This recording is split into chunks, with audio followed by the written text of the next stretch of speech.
As far as our retaliation is concerned, you have heard the Chief of the Army Staff giving clear directions. But let me tell you that the commanders on the spot have the authority to retaliate. But we have generally exercised restraint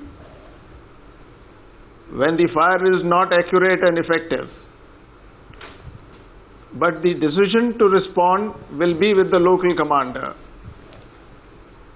And we are quite careful that we are not targeting any of the civilian areas across. So, while you may look at it in a manner as if it is a larger plan, but for the local unit commanders who are facing this issue, these firings do get localized in these areas. And they do not tend to spread to other areas per se. That is why people have been calling it, and I agree that these are localized, but I also say that they could be a part of a larger plan. I told you the reasons why.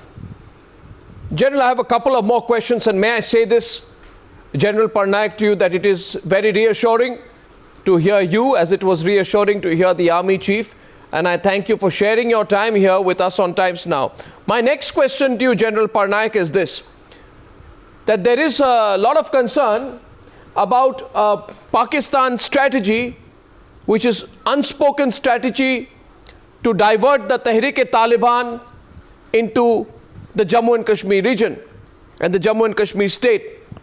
How well prepared are we, General Parnaik, given that there have been multiple reports about an attempt to push the Tehreek-e-Taliban, Pakistan, into the Jammu and Kashmir area and to increase its influence? Arnab, back in 2011, we were privy to a document of the ISI, and that said precisely the manner in which they were plotting activities within J&K. And one of the things which emerged was that come 2014, when the drawdown takes place, that is the time they will be able to push in more terrorists here. There was no mention of Tehreek-e-Taliban Pakistan or any such group, but more terrorists to be pushed into J&K. Now, it was all a part of a large strategic plan that you start political defiance within the valley. You pitch the protests to a high level where the security forces respond and cause casualties to the civilians, and the situation in the valley especially goes out of hand. And that is when the other steps were to be taken. Now, if you look at it as a larger plan, which makes sense, I feel that there could be a possibility once the drawdown starts, the pressure on Pakistan would get relieved, and they may want to do what we are saying. But I will confess that we do not have any specific information to say that Tehreek-e-Taliban Pakistan is being pushed into Kashmir or into these areas.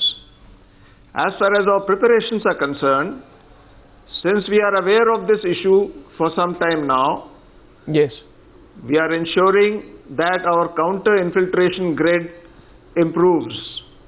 We are doing that by using technology in some of the sensitive areas which have been traditionally used by them. We have multi-layered deployments, and we have given primacy to CI, that is counter-infiltration, over counter-terrorist operations. So a large number of our forces are accordingly deployed. I am sure that as the time approaches, if we keep our domination, we prevent infiltration and keep things inside the state under control, it will be very difficult for them to carry out this plan of theirs. But even if they do, we would be prepared to take them on. General Parnaik, we have seen some reports about Pakistan Army, mobilizing its forces and cancelling leaves, etc., which may be a normal defensive exercise, and I'm sure Pakistan is enough to be defensive about. I think the country wants to be reassured, especially from you, since you're the Northern Army commander, on whether the Indian Army will be prepared to respond strongly, not just push them back, but teach the Pakistani Army a lesson should they try any adventurism. Yes, Arnab, we are also hearing this report, but what I hear is the cancellation of leave of the Frontier Force and the other paramilitary forces basically because of the internal situation that exists in Pakistan as well as the western borders. You are aware of the large strike which they had few days back with casualties, over 100 Shias being killed. So that is one reason why these actions may be taken. But we are not complacent. We are keeping a strict watch along the borders that we are deployed on. We have not noticed any large-scale movements on or around the line of control. So we will have adequate time and reaction. I'm sure our intelligence agencies are working with us, and any such move will be detected and reported. We have adequate forces in Northern Command to take care of this situation. You are aware that the troops deployed on the line of control are in a configuration of no war, no peace. And the Army has a system to graduate from this to a high level of alert, wherein adequate forces are deployed to take care of any threat that may manifest. So let me assure you, and through you, the viewers, yes, that Northern Command is capable of dealing with the situation as it unfolds. And we are maintaining a calm. I have ordered my troops to be patient, but at the same time to remain on high alert, and if provoked gravely, we have an appropriate response on our mind. General, do we have enough operational freedom to demolish both the Hizbul Mujahideen and the Lashkar-e-Toiba? Do the CI ops, your counterinsurgency units, have the freedom to operate in the way that they should to take on especially those who are carrying out all the killings of the sarpanches, forcing panic reactions from other sarpanches? We've had almost 100 resign. Why is this continuing in the way that it is? And does the army need more teeth? Arnab, we have adequate troops for our counter-terrorist operations in the valley. And that is where most of these casualties of sarpanches have taken place. But let me make you aware that the local investigations have revealed that a lot of these activities have been carried out by inimical element and criminals who may have been hired for vested interests.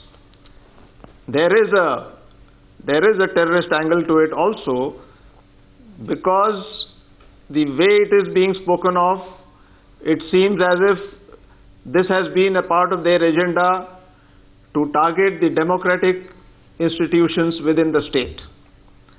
We have had a couple of meetings on this. The Honorable Chief Minister chaired one yesterday. The security forces are well coordinated. The intelligence agencies are also coordinated. The police has been able to get some clues as to who's behind this. As far as protection of sarpanches is concerned, the basic responsibility is that with the civil police and the paramilitary forces. Yes. As far as the army is concerned, we do provide them domination in the hinterland, and we are carrying out joint patrolling with the police so that in the known areas where the terrorists operate, we keep the pressure up. You would also be aware that few days back we had a major success around Sopore. Over a period of 4-5 days in 2-3 operations, almost 9 terrorists were neutralized. So I want to assure you that we do not have any shortage of forces, and we are well coordinated on the ground. However, this issue of Panch and Sarpanch's protection, I think, is more political. But we are prepared, ready, and we are also contributing to the security of that area by dominating the hinterland. And we are constantly in touch with the civil administration as well as the police forces. So I think if they deal with it on their terms, probably one of the issues has been their empowerment has got delayed. That's true. But then these are issues which the administration is Absolutely. dealing. The administration is dealing with it. Yes. And I do not want to make a comment on that. But they are if very I can, concerned. If they are I can, very concerned, and they are trying to sort it out. Yeah, they must. But you know, in such circumstances, is it even conceivable to think of withdrawing the AFSPA, the Armed Forces Special Powers Act? Yes, I think the chief has made a comment on this, and I would like to just say this, that we are professionals. We can give a professional advice which is devoid of any intent. As I have been saying, that the Northern Command and my troops are here to guard the borders and to protect the people. We do not have any vested interest of, we are not running the establishment, we are not fighting the elections, we are not in a popularity contest. So whatever we are recommending is purely professional recommendation. I think the way the situation is, the need of the hour is to dominate the space. Absolutely. And do not allow the terrorists to occupy them. And if we have to do that, then we need to be enabled. Look at the last 2 years. Have we not kept the things peaceful? Oh yes. The army has taken great measures to ensure that there are no intentional human rights violations. And I want to tell you very, very confidently that we have been able to convince our troops to follow the force ethos and to continue to act and behave and conduct themselves in the manner which the armed forces are known to do it. So, for the time being, we should try and do what we need to do, and maybe this issue can wait for some time. I completely agree with you, and let me say this to you, General. I think the nation is behind you. We are, the whole nation is behind you and your troops and the entire Indian Army. And we know that you draw the red line for yourself. I think your answer is very clear. You need the AFSPA. I have two quick questions. One on the Lashkar hand. We've heard of these border action teams of the Lashkar-e-Toiba working in conjunction with the Pakistani army. On program after program on the Newshour, General, you may have seen, we have put that question to Pakistani generals. They have been in denial over it. Can you tell us more about the involvement of the Lashkar-e-Toiba along the LOC regions and whether these groups do exist, and if so, how? Arnab, you are aware that there are 43 training camps across in the POK and Pakistan. Now, most of these camps are occupied by terrorists of various tanzeems who come and train there from time to time. And it is out of these people that selected lot are then brought up to the launch pads, which are closer to the line of control. And their intention is to somehow infiltrate into the J&K state. Now, LET has been playing a major role because they have had a major leadership here, and it helps the establishment to communicate with them and control them in trying to engineer incidents once they have infiltrated. As far as the BAT action teams are concerned, we have the past experience which tells us that they have indeed attempted to do these activities on a number of occasions. I would like to tell you that a few months back we had one such attempt in the Keren sector where a group of people infiltrated shallow. We had a small post called Abdul Hut. which was occupied by troops, and they tried to raid it from three sides. But our troops were alert and they thwarted this. We suffered a couple of casualties, but we managed to put down one and another one whose body was recovered later.